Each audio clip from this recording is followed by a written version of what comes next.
Chapter 4. Stone was in his office at Stanford late one afternoon a couple of weeks later when there was a knock on his door. He glanced up, curious. This wasn't during his normal office hours, and the building that housed his office was far enough off the beaten track — occult studies wasn't exactly a prestigious subject around these hallowed halls — that people didn't drop by without a reason. "Come in," he called, pushing aside the stack of student essays he was reading. The figure that shoved open the door wasn't a student. "Hey there, you old fraud," he called, erupting into the small space like a tousle-headed force of nature. "Long time no see." Stone grinned. "Tommy, how are you?" Professor Thomas Tommy Langley taught medieval history, which meant he had digs in an only marginally nicer end of the campus than Stone did. He was a little older than Stone, about twice his width, and often joined him on sporadic weekend pub-crawling excursions. Stone hadn't seen him in a few weeks, though, and figured he must be busy with his course load. Langley shrugged, dropping down into one of the chairs in front of the desk. "Can't complain. You?" "Wondering what you're doing here, actually," Stone said. "It can't be that you want to invite me out drinking because you'd call for that.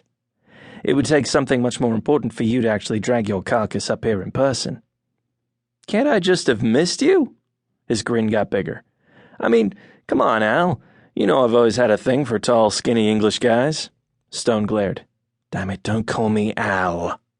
Sighing, he slumped back in his seat. "So, really, what are you doing here? You didn't drag yourself all the way up here just to invite me pub crawling, did you?" Langley shook his head. "Nope. Believe it or not, I've got a problem that demands your uniquely strange set of skills." "And what set of skills would that be?" Stone asked with a raised eyebrow.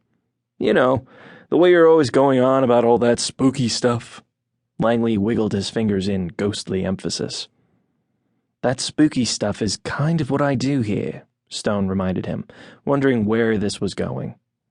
"Exactly, which means you've got expertise. That's important." "Why is that important?" Stone spaced the words out slowly. Langley spread his hands. "Okay, so I've got this aunt. She's almost 90, rich as Midas, lives in an ancient, enormous house way up in the Los Gatos Hills with her caretaker lady and 7 or 8 part-time staff. I visit her a few times a year. She's sweet as they come, but, well, a little dotty, if you know what I mean." "If she's almost 90, then she's earned the right to be a little dotty," Stone shrugged. "But I don't see—" His eyes widened. "Tommy, you don't want me to frighten her, do you? Because I'm not exactly in the business of—" "Don't be an idiot." Langley's tone was indignant. "I'm quite fond of the old lady. I don't give a damn if she's rich. It's not like I'd have any chance of inheriting anyway, and even if I did, it wouldn't matter." Stone had to allow that that was probably true. Aside from a voracious appetite and a fondness for good beer, Tommy Langley had never shown any inclination toward greed.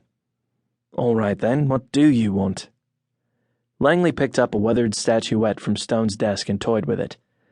"Well, she's convinced herself that something's going on in her house. Something supernatural." "Supernatural." Stone frowned. "What, did she think she saw a ghost or something?" He shrugged. "She can't explain it. She says she hears things in the middle of the night sometimes, and that the house has developed a, her words, chilly feeling. Naturally, the caretaker lady and the rest of the staff think it's all in her head, but they humor her because she pays them a lot of money. It was actually the caretaker who called me about it. She's worried." "Worried about what? It's probably just the house settling. Old ladies get cold easily. Perhaps she should just turn up the heat a bit and—" Langley shook his head. "You're probably right, but she won't hear any of that. She's convinced something is going on. So what do you want me to do about it?" "Well, I thought it might help if you went with me and talked to her a little." "Me? Why the hell would she believe some stranger off the street?" "Because it's your field. You know about the occult.